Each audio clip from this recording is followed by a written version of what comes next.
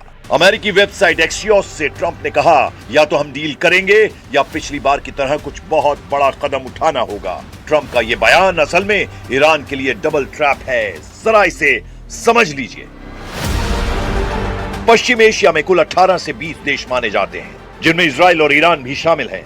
पश्चिम Asia के अधिकांश देश मुस्लिम बाहुल्य देश हैं। पश्चिमी एशिया में लगभग 15 से 16 देश मुस्लिम बहुमत वाले हैं। ज्यादातर मुस्लिम देश ईरान के साथ बताए जाते हैं, लेकिन कई मुस्लिम देश पर्दे के पीछे से अमेरिका और इजराइल के साथ बताए जाते हैं।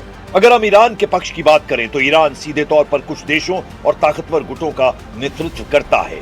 इराक, यहां तक कि कई ताकतवर मिलिशिया यानी पीएमएफ ईरान समर्थक हैं और जंग में साथ देने को तैयार हैं।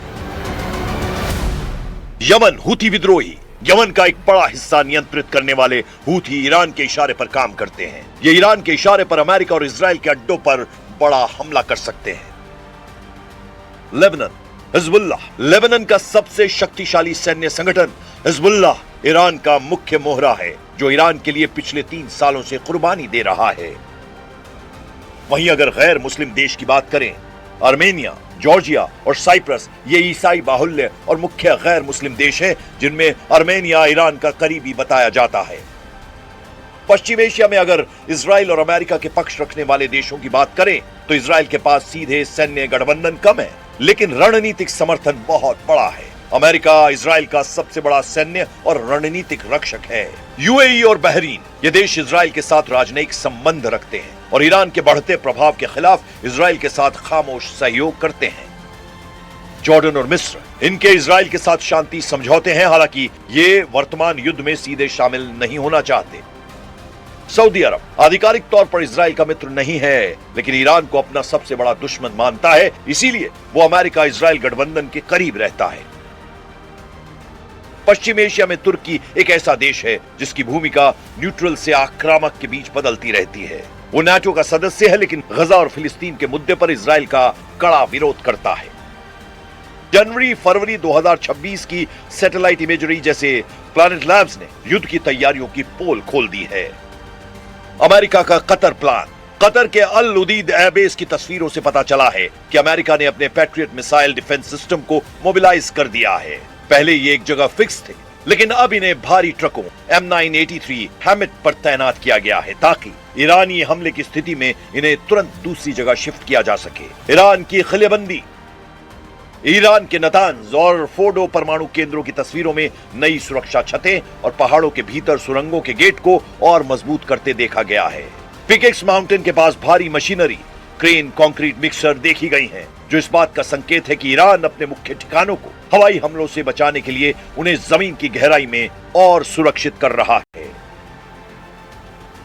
हवाई जमावड़ा। कतर और जॉर्डन के बेसों पर अमेरिकी F-15E स्ट्राइक ईगल, RC-135 टोही विमान और बड़ी संख्या में टैंकर विमानों के C-135 की मौजूदगी बढ़ी है, जो लंबी दूरी के हमलों की तैयारी का हिस्सा है। लेकिन दूसरी तरफ ईरान भी पूरी तरह से तैयार है। ईरान का सुनामी हमला। ईरान एक साथ 2000 से 3000 मिसाइलें दागकर इजराइल के आयरन डोम को ओवरलोड करने की योजना बना रहा है। अमेरिका की रेड लाइन। अमेरिका ने स्पष्ट किया है कि यदि ईरान ने 60% से अधिक यूरेनियम संवर्धन किया तो वो सीधा हमला कर देगा। जरा कल्पना कीजिए, अगर अमेरिका जमीन, समंदर और आसमान से एक साथ हमला ईरान पर कर दे तो ऐसे हालात में ईरान क्या कर सकता है? क्या वो अमेरिका और इजराइल के संयुक्त हमले के सामने टिक पाएगा? ये सवाल इसलिए खड़े होने लगे हैं क्योंकि ट्रंप ने बड़ी चालाकी से अमेरिका के सबसे बड़े बेड़े में से एक समुद्री जंगी बेड़े को ईरान के बेहद करीब हमले के लिए पहुंचा दिया है।